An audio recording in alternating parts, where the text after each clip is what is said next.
Hi అండి అందరికీ. నేను మీ ఈశ్వరి అక్కని. మనం ఈరోజు నాటి చదువు అనే 10వ పాఠం అనమాట, 8th క్లాసు. ఈ పాఠాన్ని మనం నేర్చుకోబోతున్నాం. అయితే ఈ పాఠం యొక్క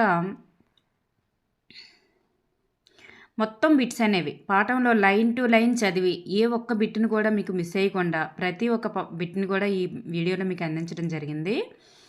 అయితే మీకు ముందుగా ఒక 4 క్వశ్చన్స్ అనేవి ఇవ్వడం జరిగింది. ఈ క్వశ్చన్స్కి ఆన్సర్ మీకు తెలిసిన వాళ్ళు కామెంట్ బాక్స్లో కామెంట్ చేయండి.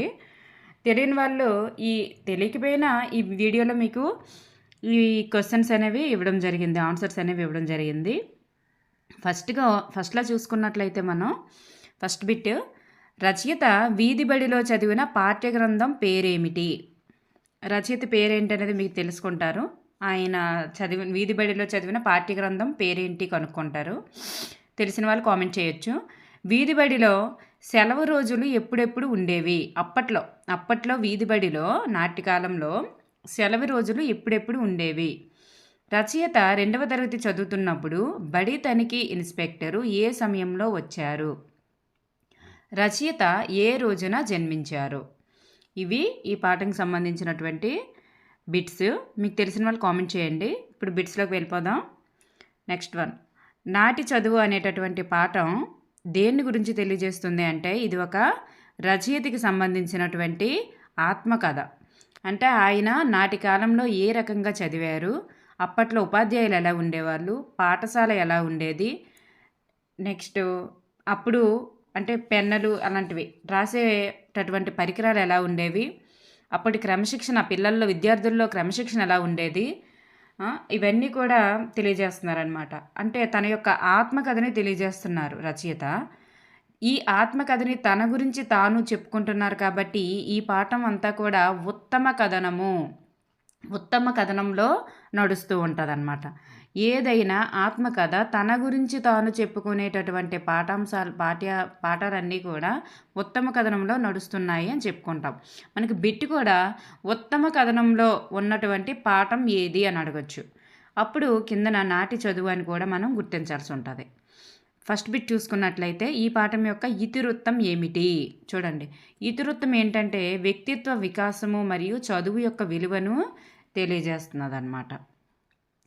ఇది ఏ ప్రక్రియకు చెందిందండి? ఆత్మకథకు చెందినది.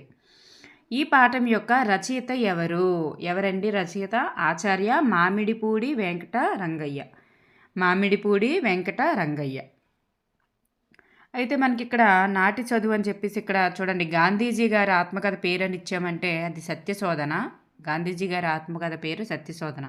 ఇది మనకి పాఠం స్టార్టింగ్లో ఇవ్వడం జరిగిందండి. ఇలా చూడండి, పాఠం స్టార్టింగ్లో మనకి ఫస్ట్ ఏ శీర్షికతో మొదలవుతుంది? చదవండి, ఆలోచించి చెప్పండి అనే శీర్షికతో మొదలవుతుంది.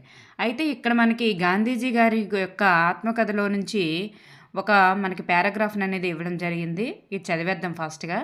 ఉపాధ్యాయులకు నా పట్ల వాత్సల్యం ఎక్కువ. పిల్లవాని నడత గురించి, చదువు గురించి ప్రతి సంవత్సరం స్కూలు వారు పంపే సర్టిఫికేట్లో నా గురించి మంచిగానే పంపేవారు. నేను 2వ తరగతి తర్వాత అనేక బహుమతులు సాధించాను.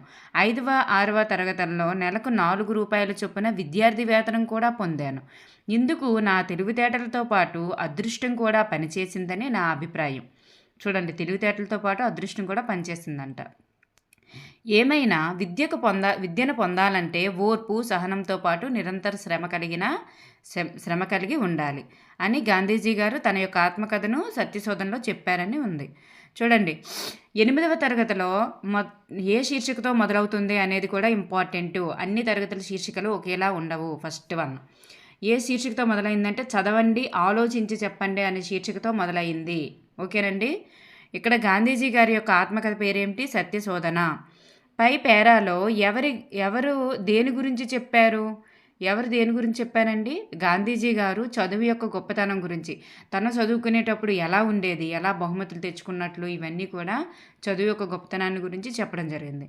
విద్య రావాలంటే ఏ గుణాలు ఉండాలని తెలియజేశారండి? విద్య రావాలంటే ఓర్పు, సహనంతో పాటు నిరంతర శ్రమ కలిగి ఉండాలి. విద్యను పొందడం అంటే ఓర్పు, సహనంతో పాటు నిరంతర శ్రమ కలిగి ఉండాలని గాంధీజీ గారు తెలిపారు. ఇలా కూడా బిట్ అడగొచ్చు. ఓర్పు, సహనంతో పాటు నిరంతర శ్రమ కలిగి ఉండాలని తెలియజేసినది ఎవరు? చూడండి, ఓకేనండి. దేన్ని విద్యను పొందాలంటే ఎవరు తెలియజేశారండి? గాంధీజీ గారు. అది కూడా బిట్టే. నెక్స్ట్ వన్, ఆత్మకథను పరిచయం చేస్తూ నాటి విద్యా విధానాన్ని విద్యార్థులకు తెలియజేయడమే ఈ పాఠం యొక్క ఉద్దేశం. ఈ పాఠం యొక్క ఉద్దేశం ఏంటండి? నాటి విద్యా విధానం ఎలా ఉండేదో తన యొక్క ఆత్మకథ ద్వారా రచయిత తెలియజేస్తున్నాడు. అలాగే ఇప్పటి విద్యా విధానం ఎలా ఉందనేది కూడా ఆయన పోల్చి చెప్తున్నాడు అనమాట. పాఠం చివరిలో అలా ఉంటుంది. ఇక్కడ ఫస్ట్ మనం రచయిత గారి గురించి చూసుకున్నట్లయితే, ఆచార్య మామిడిపూడి వెంకటరంగయ్య గారు జననం నెల్లూరు జిల్లా కోవూరు తాలూకా పురిని అనేటటువంటి గ్రామం. ఇది పాఠంలో కూడా పురిని గ్రామంలో జన్మించినట్లు ఆయన తల్లిదండ్రుల పేర్లు ఇవన్నీ మళ్ళీ ఇవ్వడం జరిగిందనమాట. నెల్లూరు జిల్లా కోవూరు తాలూకా పురిని గ్రామం. మీరు ఏ రచయిత గురించి గుర్తుపెట్టుకున్నా లేకపోయినా ఇవి గుర్తుపెట్టుకోండి, ఎందుకంటే పాఠంలో కూడా మళ్ళీ రిపీట్ అయింది. ఆయన యొక్క ఆత్మకథ గురించి ఉంది కాబట్టి. ఆయన యొక్క ఆత్మకథ గురించి ఉందంటే ఆయన జననము తల్లిదండ్రులు తప్పనిసరిగా గుర్తుపెట్టుకోవాలి. నెక్స్ట్ వన్, తల్లిదండ్రులు ఎవరంటే వెంకటేశాచార్యులు నరసమ్మ. నెక్స్ట్ వన్, వీరు సంగ్రహ ఆంధ్ర విజ్ఞాన కోశ నిర్మాణంలో సంపాదక వర్గానికి అధ్యక్షులుగా 1958 సంవత్సరంలో మొదటి సంపుటాన్ని విడుదల చేశారంట. చూడండి, ఈయన సంపాదక వర్గానికి అధ్యక్షులుగా 1958లో మొదటి సంపుటాన్ని విడుదల చేశారంట. చూడండి నెక్స్ట్, ఈయన యొక్క ఆత్మకథ పేరేంటండి? మారుతున్న సమాజం నా జ్ఞాపకాలు. ఈయన యొక్క ఆత్మకథ పేరేంటండి? మారుతున్న సమాజం నా జ్ఞాపకాలు అనేటటువంటి ఆత్మకథ. భారత ప్రభుత్వం 1968 సంవత్సరంలో పద్మభూషణ్ అనే పురస్కారము ఈయనకి ఇవ్వడం జరిగింది. అయితే ఈ పాఠం ఎక్కడి నుండి గ్రహించబడింది? ఎక్కడి నుండి అండి? ఈయన యొక్క ఆత్మకథ అయినటువంటి మారుతున్న సమాజం నా జ్ఞాపకాలు అనేటటువంటి దాని నుంచి గ్రహించడం జరిగింది. నెక్స్ట్ వన్, ఇప్పుడు మనం పాఠ్యాంశ ప్రశ్నలకు వెళ్ళిపోతున్నామండి. ఫస్ట్ ప్రశ్న ఏంటంటే, ఈ పాఠం రచయిత తన గురించి తాను చెప్పుకుంటున్నాడు కాబట్టి ఇది ఏ కథనంలో ఉంది? ఉత్తమ కథనము. నెక్స్ట్ వన్, రచయిత జన్మదినము ఎప్పుడు? రచయిత జన్మదినం సర్వదారి సంవత్సర పుష్య శుద్ధ సప్తమి నాడు. ఓకేనండి. తేదీ చూస్తే 1889 జనవరి 8వ తేదీన. 1889 జనవరి 8వ తేదీన. రచయితకు ఎన్నవ ఏట అక్షరాభ్యాసం చేశారు? రచయితకు 5వ ఏట అక్షరాభ్యాసం చేయడం జరిగినది. ఏ బడిలో వేశారు? గ్రామంలోని వీధి బడిలో వేశారు. ఓకేనండి. రచయిత యొక్క అయ్యవారు లేదా గురువు గారి పేరు ఏమిటి? ఇది చాలా ఇంపార్టెంట్. శిరోభూషణం రాఘవాచార్యులు. ఎవరండి? శిరోభూషణం రాఘవాచార్యులు. రచయిత యొక్క పాఠ్యగ్రంథం పేరేమిటి? ఆయన వీధి బడిలో నేర్చుకున్నటువంటి పాఠ్యగ్రంథం పేరేమిటి అంటే పెదబాల శిక్ష. ఏంటండి? పెదబాల శిక్ష. వాళ్ళ బడిలో ఎంతమంది పిల్లలు ఉండేవారు? ఎంతమంది అండి? అప్పట్లో 15 నుంచి 20 మంది పిల్లలు ఉండేవాళ్ళంట. ఆ రోజుల్లో చదువుకోని వారు ఎవరు? ఆడవాళ్ళు ఆ రోజుల్లో బడికి వెళ్ళేవాళ్ళు కాదంట, చదువుకునేవాళ్ళు కాదంట. ఆ రోజుల్లో బడిలో ఎక్కడ కూర్చునేవారు? నేలపైన లేదా తాటాకు చేపలు కొంతమంది తెచ్చుకొని వాటిపైన కూర్చునేవారంట. ఆ రోజుల్లో బడికి ఏ దుస్తులతో వచ్చేవారు?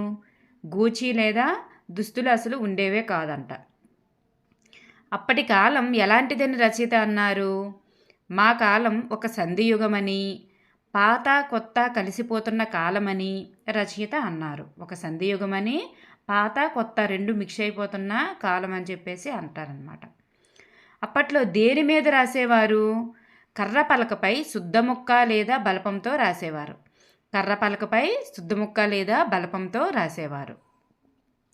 అప్పట్లో స్లేటులను దేనితో రుద్దేవారు?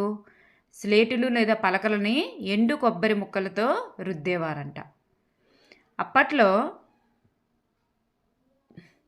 ఏమి తయారు చేసుకొని ఉపయోగించేవారు? పిల్లలు ఏమి తయారు చేసుకొని ఉపయోగించేవారు అంటే కాగితాలు, రెక్క పేనాలు అని ఇచ్చారు అక్కడ. రెక్కపేనాలు, కరక్కాయ సిర. రక్కపేనాలు, కరక్కాయ సిర. పాత పద్ధతిలో ఎలా రాసేవారు? పాత పద్ధతిలో గంటంతో తాటాకులపై రాసేవారు.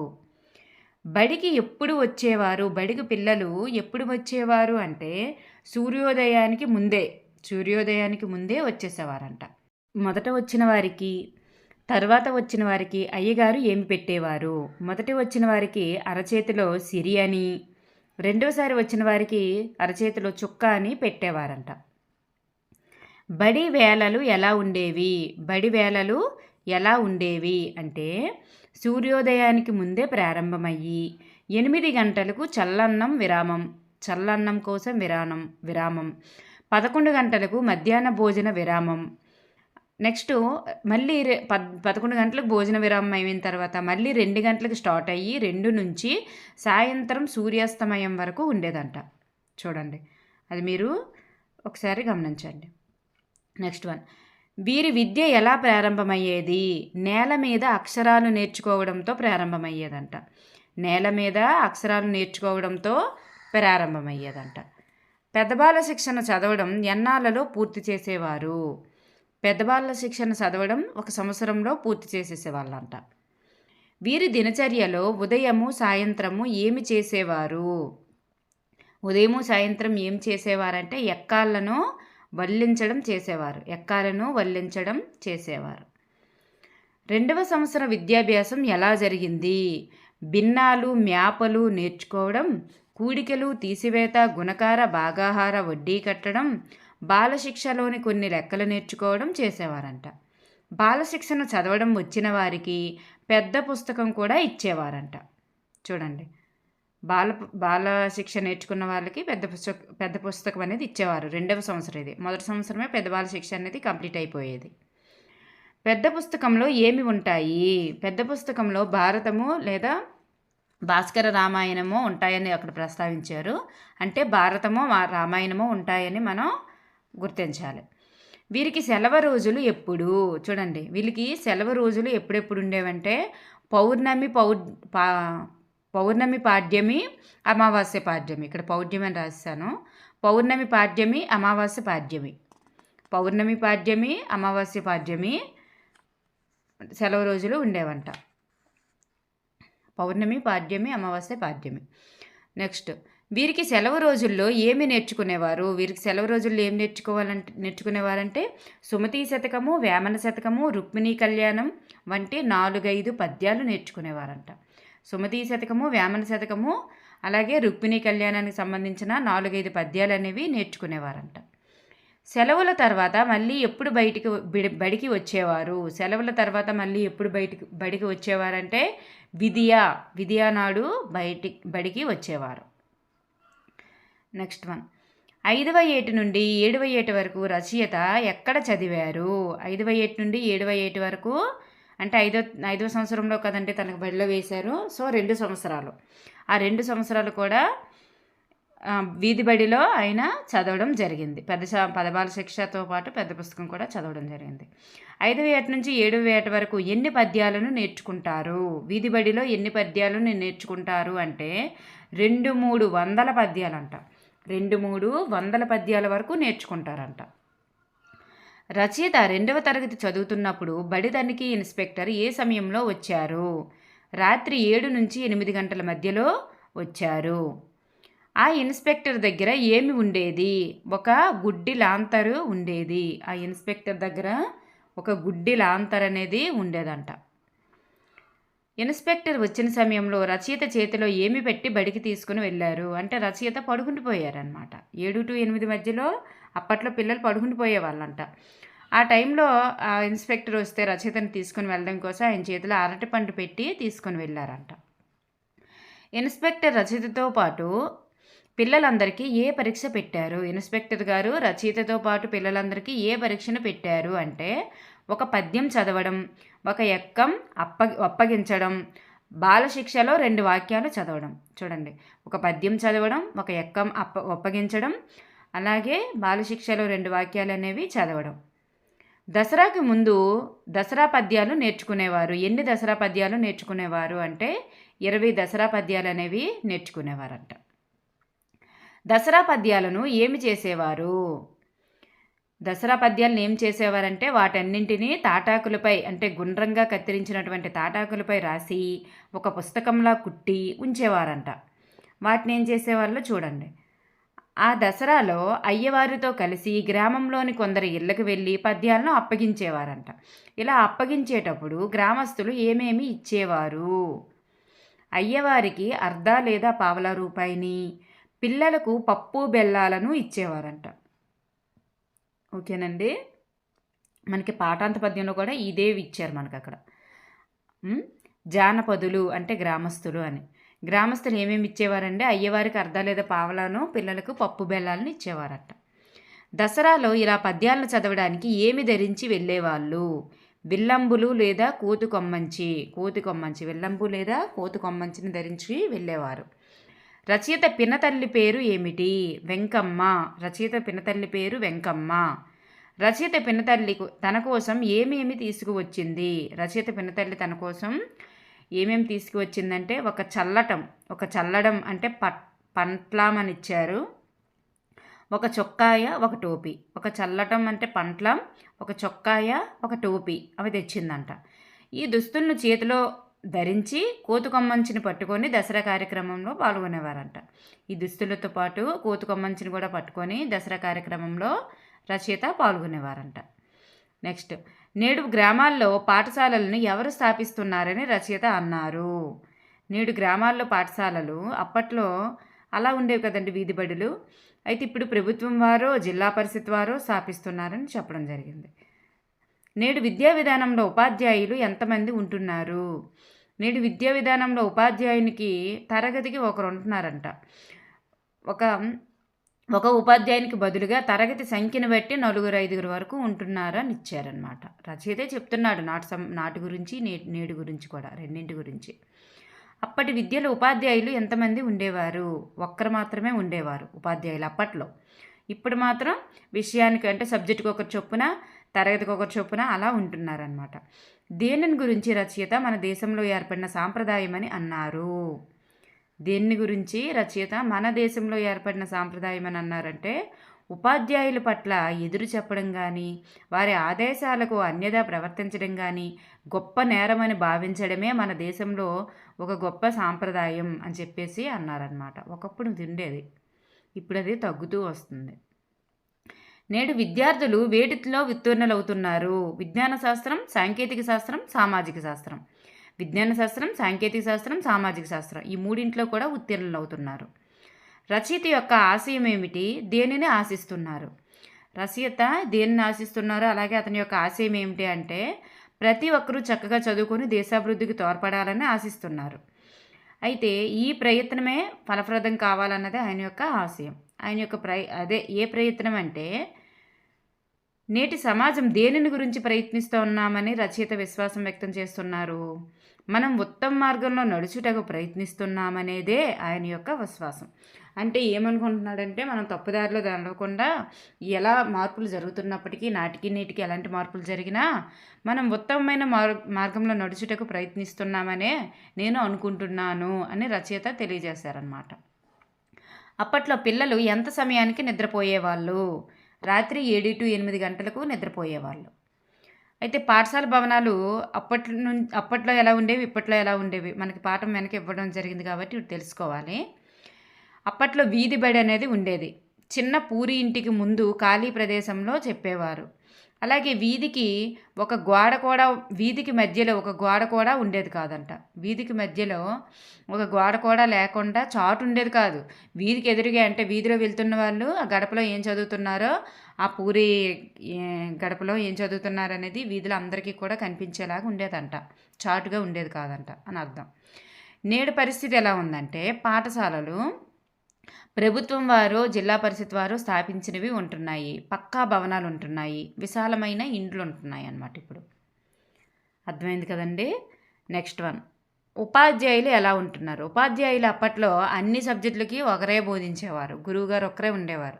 కానీ ఇప్పుడు ఉపాధ్యాయుడితో పాటు శిక్షణ పొందినటువంటి ఉపాధ్యాయులు 4-5 తరగతి సంఖ్యలను బట్టి ఉంటున్నారన్నమాట. ఓకేనండి. నెక్స్ట్ వన్, విద్యార్థుల క్రమశిక్షణ అనేది అప్పట్లో ఉపాధ్యాయుల పట్ల అత్యంత గౌరవం ఉండేది. వారికి ఎదురు చెప్పడం కానీ, వారికి ఆదేశాలకు అన్యథా ప్రవర్తించడం కానీ నేరమని భావించేవారు. కానీ నేడు మాత్రం చాలా క్రమశిక్షణ అనేది లేదు. ఇప్పుడు అలా లేకుండా తగ్గుతుందన్నమాట. ఇప్పుడు క్రమశిక్షణ కూడా కఠినంగా ఉంటుంది, బలవంతంగా ఉంటుంది అన్నమాట. అప్పుడు క్రమశిక్షణ బలవంతంగా ఉండేది కాదు, స్వేచ్ఛగా వాళ్ళంతటి వాళ్ళుగా ఉండేది. ఇప్పుడు బలవంతంగా ఉంటుంది. నెక్స్ట్, పాఠ్య పుస్తకాలు రాత పరికరాలు ఎలా ఉండేవి? నాడు కర్ర పలకలు ఉండేవి, బలపము శుద్ధముక్కతో రాసేవారు. అలాగే తాటాకు ఇవి కూడా ఉండేవన్నమాట. కాగితాలు రెక్కపేనాలు ఉండేవి. కరక్కాయి సిర అనేది ఉండేది. గంటంతో తాటాకులపై రాసేవారు. అలాగే నేడు మాత్రం నల్లబల్లలు, ఇతరమైన పటాలు, వివిధ విషయాలను బోధించే పాఠ్యపుస్తకాలు, నోట్ పుస్తకాలు, పేనాలు. చూడండి, పేనాలు, రెక్క పేనాలు అనేవి ఇక్కడ మనకి చెప్పడం జరిగిందండి. పేనాలు, అలాగే ఇప్పుడు స్కెచ్లు, మార్కర్లు ఇలాంటి బోల్డ్ ఉంటున్నాయన్నమాట రాత పరికరాలు. నెక్స్ట్ వన్, మనకి ఇక్కడ ఆత్మకథ అనేటటువంటిది వివరించడం జరిగింది. అదే ఆత్మకథకి సంబంధించిన పాఠం కాబట్టి ఇక్కడ ఆత్మకథ గురించి చూద్దాం. ఒక వ్యక్తి తన జీవిత అనుభవాలను భావాలతో కలబోసి తనకు తానే రాసుకునే సాహిత్య ప్రక్రియ ఏమిటంటే ఆత్మకథ. ఇది కేవలం ఆ వ్యక్తి చరిత్ర మాత్రమే కాదు, ఆయా కాలాలను ప్రస్ఫుటించే సమాజ చరిత్ర కూడా. ఇది ఉత్తమ పురుష కథనంలో ఉంటుంది. చెప్పాను కదండి, ఈ పాఠం ఉత్తమ పురుష కథనంలో ఉంటుందని. నెక్స్ట్ మనకి ఇగోండి ఇలా టెక్స్ట్ బుక్ వెనక మనకి ఇవ్వడం జరిగింది కాబట్టి నేటి స్థితి నేటి స్థితి అని. మీకు కావాలంటే ఇవి నేను చెప్పిన దానికి దీనికి ఏమైనా డిఫరెన్స్ అనిపిస్తే మనకి నేను చెప్పినవి ఏంటంటే టెక్స్ట్ బుక్లో ఉన్నవి. మీకు కొంచెం ఇంకొంచెం అర్థం కావాలంటే ఇక్కడ వీడియో ఆఫ్ చేసి కొంచెం చదవాలంటే చదువుకోండి. నెక్స్ట్ వన్, పాఠం చదివి నాటి విద్యా విధానంలో విషయాలను గుర్తించండి అని ఇచ్చారు. అప్పట్లో అక్షరాలు నేర్చుకునే విధానం, పెద్ద బాల శిక్షతో పాటు నేర్చుకునేవాళ్ళు, 2వ సంవత్సరంలో నేర్చుకునేవేంటి, పిల్లల వేషధారణ దసరాలు ఎలా ఉండేది, ఇవన్నీ కూడా మనం టెక్స్ట్ బుక్లో ఆల్రెడీ ఇప్పుడు మీకు బిట్లో ఆల్రెడీ ఇచ్చినవే. మీకు కావాలంటే వీడియోని ఆఫ్ చేసి చదవండి. టెక్స్ట్ బుక్ వెనక ఇచ్చినటువంటి బిట్స్ అవి. ఇక్కడ భాషాంశాలు చూసుకున్నట్లయితే మనకి సొంత వాక్యాలు రాయమన్నారు. ఒక పదం ఇచ్చి దానికి అర్థం రాసి సొంత వాక్యం రాయమన్నారు. మనకు అర్థం తెలుసుకుంటే చాలు, సొంత వాక్యం అనేది మనం రాసేయగలం. విద్య యొక్క అర్థం ఏంటి? చదువు. పారితోషికం యొక్క అర్థం ఏంటి? పారితోషికం ఇవ్వడం అంటే బహుమానం ఇవ్వడం. నెక్స్ట్, కృతార్థుడు అంటే ఉత్తీర్ణుడు అని అర్థం. కృతార్థులైనారు అంటే రచయితతో పాటు మిగిలిన పిల్లలందరికీ అప్పట్లో ఇన్స్పెక్టర్ వచ్చి పరీక్ష పెట్టంగానే కృతార్థుడిని అయ్యాను అని చెప్పి చెప్తాడనమాట రచయిత. అక్కడ అర్థం ఏంటంటే ఉత్తీర్ణుడు అవ్వడం అని. జ్ఞాపకము అంటే గుర్తుకు తెచ్చుకోవడం, గుర్తు. ఓకేనండి.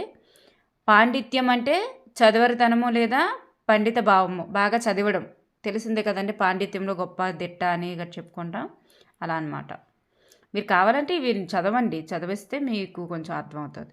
అంటే వీడియోని పెద్ద ఏదో గంటలు చెప్తున్నానని సాగదీసేదానికంటే మీకు కొంచెం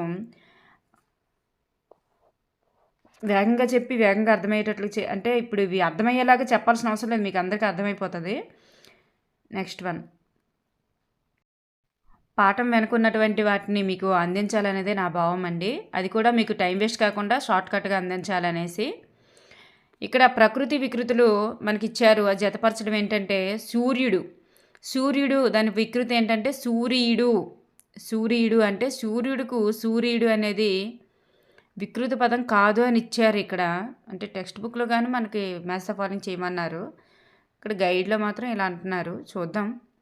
నెక్స్ట్ వన్, అమావాస్య అంటే అమావాస. చూడండి, మనకి టెక్స్ట్ బుక్లో ఏది ఉంటే అదే మనకి ప్రామాణికమండి. నెక్స్ట్, ఆర్య అంటే అయ్యా. ఉపాధ్యాయుడు, వజ్జ, బత్తి. ఓకేనండి. నెక్స్ట్ వన్, మనకి ఇంకొన్ని ప్రకృతి వికృతులు చూసుకున్నట్లయితే అక్షరము, అక్కరము, భాష, పద్యము, అర్ధ, శాస్త్రము, చట్టము, రాతిరి. అలా. నెక్స్ట్ వన్, మనకి భాషా క్రీడ అనేది ఇవ్వడం జరిగింది. ఈ భాషా క్రీడలో మనకి అడ్డంగా ఉన్నవి, నిలువుగా ఉన్నవి పూరించమని ఇచ్చారు టెక్స్ట్ బుక్లో. ఇవి మనకి ఇలా ఇచ్చాం కదండి, దీన్ని అనమాట ఇలా అడ్డము నిలువు పూరించారు. రచయిత పుట్టిన గ్రామం పేరు పురిని, నక్షత్రము అంటే తార. చిన్నపాటి కత్తిని ఎలా అంటారంటే బాకు అంటారు. రచయిత తల్లి పేరు నరసమ్మ. తండ్రిని ఏమంటారంటే తాత. ఇవి అడ్డము. నిడుకు వచ్చేసరికి పుణ్యం వికృతి పదం పుణ్యం. ఈ పాఠంలోని పిల్లలు దసరా పద్యాలు ఏ ఆకులపై రాశారంటే తాటాకులపై రాశారు. నాయనమ్మ అంటే బామ్మ. ఆభరణాలంటే నగలు. 100 పద్యాలు కల కావ్యం శతకం. ఇలా మనకి భాషాకరణను పూరిస్తాము. వ్యాకరణాంశాలు ఇక్కడ పదాలకు తగిన విధంగా సమాధానాలు రాయమన్నారు. అక్కడ మనకి ఏంటంటే పదాలను విడదీసి సంధి పేరు రాయడం అన్నమాట. పదాలను విడదీసి సంధి పేరు రాయడం. అక్షరాభ్యాసం అక్షర ప్లస్ అభ్యాసం ఈక్వల్స్ టు అది మనకి సవర్ణ దీర్ఘ సంధి అండి. మనకి సంధుల గురించి మీరు తెలుసుకుంటేనే మీకు ఇవి అర్థమవుతాయి. మీకు ఇవన్నీ వివరించి చెప్తే లేట్ అవుతుంది. మీకు ప్రతి సంధుల గురించి కూడా నేను వీడియో చేస్తాను. సూర్యోదయం సూర్య ప్లస్ ఉదయం మనకి అక్కడ అకారానికి ఉకారం పరమైంది గుణసంధి. గ్రామాంతరం గ్రామ ప్లస్ అంతరం ఇక్కడ దీర్ఘం వచ్చింది కాబట్టి సవర్ణ దీర్ఘ సంధి. విద్యాలయాలు విద్యా ప్లస్ ఆలయాలు. మధ్యాహ్నం మధ్య ప్లస్ అహనము ఇవన్నీ కూడా సంధులు. నెక్స్ట్ సమాస పదాలు చూసుకున్నట్లయితే విగ్రహవాక్యం రాసి మనకు సమాసం పేరు రాయమన్నారు. నా జన్మదినం అనేది నా యొక్క జన్మదినం షష్ఠి తత్పురుష. పెద్దబాల శిక్ష పెద్దదైన బాలశిక్ష. అక్కడ విశేషణం అనేది పూర్వపదంగా ఉంది కాబట్టి విశేషణ పూర్వపదం అంటే పెద్ద చిన్న అనే విశేషణాలు కాబట్టి. పాత పద్ధతి పాత కొత్త కూడా విశేషణాలే కాబట్టి ఇది విశేషణం మొదటి పదంగా ఉంది కాబట్టి విశేషణ పూర్వపదము. కర్మధారయ సమాసం పాతదైన పద్ధతి అని. 2 గంటలు ఇక్కడ సంఖ్య వచ్చింది కాబట్టి 2 సంఖ్య గల గంటలు ద్విగు సమాసం. నెక్స్ట్ మనకి లులనర్ల సంధి గురించి మనకి టెక్స్ట్ బుక్లో ప్రస్తావించడం జరిగిందండి. అంటే ఒక పదానికి చివర లు లా నా అనేటటువంటి అక్షరాలు చేర్చడం వలన ఆ పదాలు ఏ రకమైన అర్థాన్ని ఇస్తాయి అని చెప్పేసి అంటే ఆ అక్షరాన్ని చేర్చిన తర్వాత ఒక పదానికి చివర ము అనేది ఉందనుకోండి, దానికి లు కానీ లా కానీ నా కానీ చేర్చితే ఆ మువర్ణం అనేది లోపించి ఆ పదం ఎలా మారుతుంది అనేది మనకి ఇక్కడ లులనర్ల సంధిలో ఇవ్వడం జరిగింది. ఇక్కడ చూడండి, నేను 2 ఎగ్జాంపుల్స్ చెప్తాను. పుస్తకములు మంచి నేస్తాలు, పుస్తకాలు మంచి నేస్తాలు. చూడండి, పుస్తకములు మూలు అని ఉంది కదండి, అందులో మూ తీసేసి పుస్తకాలు అయిపోయింది అది. దేశమునకు గ్రామములు పట్టుకొమ్మలు. చూడండి, దేశమునకు ఆ మూ అనేది ఉండకుండా దేశానికి గ్రామాలు పట్టుకొమ్మలు ఇలా అనమాట. ఒక పదానంలో లు కానీ లా కానీ నా కానీ యాడ్ అయిన తర్వాత ఆ మువర్ణం లోపించి ఆ పదం అనేది ఎలా మారుతుందని చెప్పేసి లులనర్ల సంధి యొక్క సూత్రం అండి అది. ఇక్కడ మనం పట్టికి చూసుకున్నట్లయితే పూర్వపద చివరాక్షరము చూడండి, కింది పదాల్లో పూర్వపద చివరాక్షరం ము అనేదానికి పరపదమైనటువంటి అక్షరాలు లు కానీ లా కానీ నా కానీ చేరాయి అనుకోండి. చేరితే మనకి ఇలా వస్తాయంట. లు చేరితే ఏమొస్తాయి, లా చేరితే ఏమొస్తాయి, నా చేరితే ఏమొస్తాయి అని చెప్పేసి మనకి ఇక్కడ ఇచ్చారనమాట. చూడండి, మీరు వీడియో ఆఫ్ చేసి మీరు చదువుకోండి. మనకి ఇక్కడ సంధి సూత్రం చూస్తే లు లా నా లు పరమైనప్పుడు మువర్ణమునకు లోపంబును పూర్వ స్వరమునకు దీర్ఘమును విభాష అవుతుందంట. చూడండి, ఇక్కడ పుస్తకములు ఇలా ఉంది కదండి, ఈ మువర్ణం లోపించి తత్పూర్వ ఈ మువర్ణానికి ఉన్నటువంటి పూర్వాక్షరం అంటే మువర్ణానికి ఉన్నటువంటి ముందు అక్షరానికి తత్పూర్వ స్వరంబనకు దీర్ఘము విభాష అవుతుందంట. మువర్ణానికి ఉండేటటువంటి మొదటి అక్షరాలు ఏమేంటి కా మా ద్య కా తా ఉన్నాయా, ఇవి దీర్ఘాలుగా మారుతాయంట. పుస్తకము ప్లస్ లు ఏమవుతుందంటే పుస్తకాలు అవుతుంది. ఈ మువర్ణం పోయి ఆ మువర్ణానికి ముందు అక్షరం ఏమంటే దీర్ఘముగా మారుతుంది అనమాట. అందుకు ఇక్కడ పుస్తకాలుగా మారింది. ఇది లులనర్ల సంధి. మీరు అర్థం చేసుకుంటే చాలా ఈజీ, మీకు అర్థమైపోతుంది, ఏం లేదు. అంటే కావ్య భాషలో పద్యాలు అని 2 రూపాలు, కావ్య భాషలో పద్యాలు అని 2 రూపాలుగా ఉంటాయి. నేటి తెలుగులో పద్యాలు పుస్తకాలు అన్ని రూపాలు మాత్రమే ఉంది. ఈ మువర్ణం అనేది లేదు. ఒకప్పుడు మువర్ణం వాడేవారంట, ఇప్పుడు మువర్ణం లేదు. సో నీ కీ అనే ప్రత్యయాలు చేరినప్పుడు పద్యానికి మొదలైన రూపాలు అనేవి వస్తాయంట. నెక్స్ట్ వన్ చూస్తే మనకి ఇక్కడ ఉత్తమ పురుష, మధ్యం పురుష, ప్రథమ పురుష గురించి ఇవ్వడం జరిగింది. ఎందుకంటే ఇక్కడ ఈ పాఠం ఉత్తమ పురుష కథనంలో జరిగింది కాబట్టి వాటి తేడాలనేవి మనకు తెలియాలి కదండి.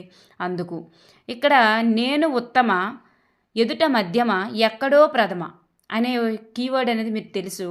నేను ఉత్తమ అంటే నా గురించి నేను చెప్పుకుంటే ఉత్తమ అని, ఎదుట మధ్యమ ఎదుటివారి గురించి చెప్పినట్లయితే అది మధ్యమ పురుష అని, ఎక్కడో ఉన్నవారి గురించి చెప్తే ఎక్కడో ప్రథమ, ఎక్కడో ఉన్నవారి గురించి చెప్తే అది ప్రథమ అని అర్థం. అయితే ఇక్కడ చూడండి, ఉత్తమ, మధ్యమ, ప్రథమ అనేదానికి సర్వనామములు ఎలా వస్తాయంటే ఉత్తమ అనేదానికి నేను లేదా మేము అని వస్తుంది. మధ్యమ అనేదానికి ఎదుటి ఉన్నవాళ్ళు నీవు లేదా మీరు అని వస్తుంది. ప్రథమ అనేదానికి ఎక్కడో ఉన్నవాళ్ళు కదండి, అది, ఇది, అతడు, ఆమె, వాడు, వారు అలా వస్తాయన్నమాట. అర్థమైంది కదండి. నేను ఉత్తమ, ఎదుట మధ్యమ, ఎక్కడో ప్రథమ, అది మీరు ఒక దగ్గర రాసుకుంటే అర్థమైపోద్ది.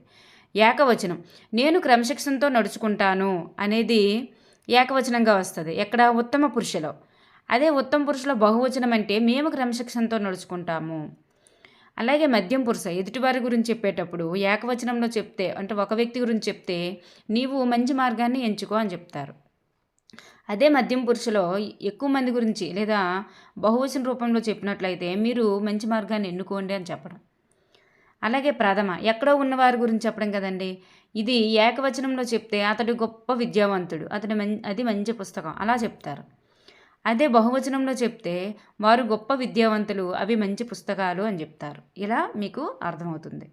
చూడండి, మొదటి వాక్యంలో తన గురించి తాను చెప్పుకోవడం జరిగింది, అది ఉత్తమ పురుష. రెండో వాక్యంలో ఎదుటి ఉన్న వ్యక్తిని గురించి చెప్పడం జరిగింది, మధ్యం పురుష. మూడో వాక్యంలో ఎక్కడో ఉన్న వ్యక్తిని గురించి చెప్పడం జరిగింది, అది ప్రథమ పురుష. ఓకేనండి. ఇలాగా తాను ఎదుట మధ్యమ, ఎక్కడో, తానుత్తమ, ఎదుట మధ్యమ, ఎక్కడో ప్రథమ. ఇగో నేను చెప్పిందే ఉంది. తానుత్తమ, ఎదుట మధ్యమ, ఎక్కడో ప్రథమ అనే పరుషాలను గుర్తుంచుకోవడానికి సులువైన మార్గం. ఇక్కడ చూడండి, ఇద్దరు వ్యక్తులు మాట్లాడుకున్నప్పుడు మాట్లాడే వ్యక్తి ఏమవుతారండి, ఇద్దరు వ్యక్తులు మాట్లాడుతున్నారు, ఇద్దరే మాట్లాడుతున్నారు కాబట్టి అక్కడ మాట్లాడే వ్యక్తి ఉత్తమ పురుష అవుతుంది. ఎదురుగా వింటున్నటువంటి వ్యక్తి ఎవరు అవుతారు, మధ్యం పురుష అవుతారు. కానీ వీళ్ళు ఎవరి గురించో మాట్లాడుతుంటారు చూడండి, ఆ ఎవరి గురించో మాట్లాడుతున్నారు కాబట్టి వాళ్ళు ప్రథమ అవుతారు. మీకు ఇక్కడ అన్ని విషయాలు అర్థమయ్యే ఉంటాయి. నెక్స్ట్ వన్, మనకి ఇక్కడ పాఠాంత పద్యం అనేది ఇవ్వడం జరిగిందండి. బమ్మెర పోతన గారు రచించినటువంటి ఆంధ్ర భాగవతంలో నుంచి తీసుకోబడిన పద్యం ఇది. మనకి ఇక్కడ 2 బిట్లు కూడా వస్తాయి, ఎక్కడి నుండి గ్రహించబడింది ప్లస్ ఎవరు రచించారు. ఎక్కడి నుండి గ్రహించబడిందైనా ఇవ్వచ్చు, ఎవరు రచించారైనా ఇవ్వచ్చు. ఈ పద్యం ఇవ్వచ్చు. చదివించిరి ననుగురువులు, చదివితి ధర్మార్థ ముఖ్య శాస్త్రంబులు, నేం జదినవి గలవు పెక్కులు, చదువులలో మర్మమెల్ల జదివితిందండ్రి అని ఇచ్చాడనమాట. ఇక్కడ పోతన రచించినది ఇది. ఈ పద్యం మనకి ఏదో 2 వాక్యాలు ఇచ్చేసి ఎక్కడ నుండి గ్రహించబడింది, పోతన రచించినటువంటి ఎక్కడి నుండి గ్రహించబడింది అనొచ్చు, లేదా పోతన అని పేరు ఇవ్వకుండా ఎందులో నుండి గ్రహించబడిందని ఇవ్వచ్చు, లేదా రచయిత ఎవరని కూడా ఇవ్వచ్చు. ఇక్కడ తండ్రి, గురువులు నన్ను చదివించారు, నేను ధర్మశాస్త్రం మొదలైన ముఖ్యమైన శాస్త్రాలు చదివాను, చదువులోని రహస్యమంతా చదివాను అని ఇక్కడ భావం. అయితే ఇక్కడ ఈ పద్యంలో ఏమని సంబోధించారంటే తండ్రి అని సంబోధించడం జరిగింది. ఓకేనండి. నెక్స్ట్ వన్, సూక్తి. సమాజ వ్యవస్థను సమూలంగా మార్చడానికి విద్యే ధ్యేయం.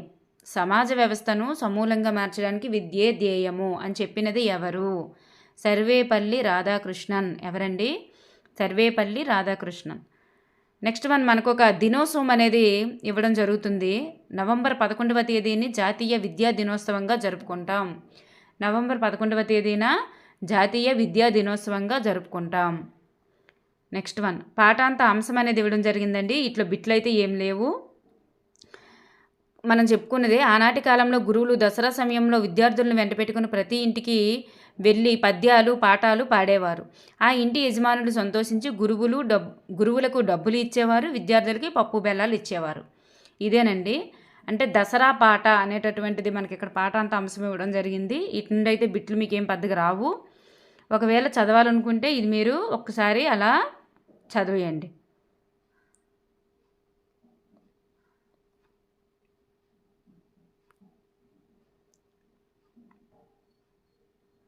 నెక్స్ట్ వన్, మనకి చూడండి, పాఠం అంతా అయిపోయిన తర్వాత మనకి ఒక పారాగ్రాఫ్ ఇచ్చి క్వశ్చన్లు ఇస్తారు.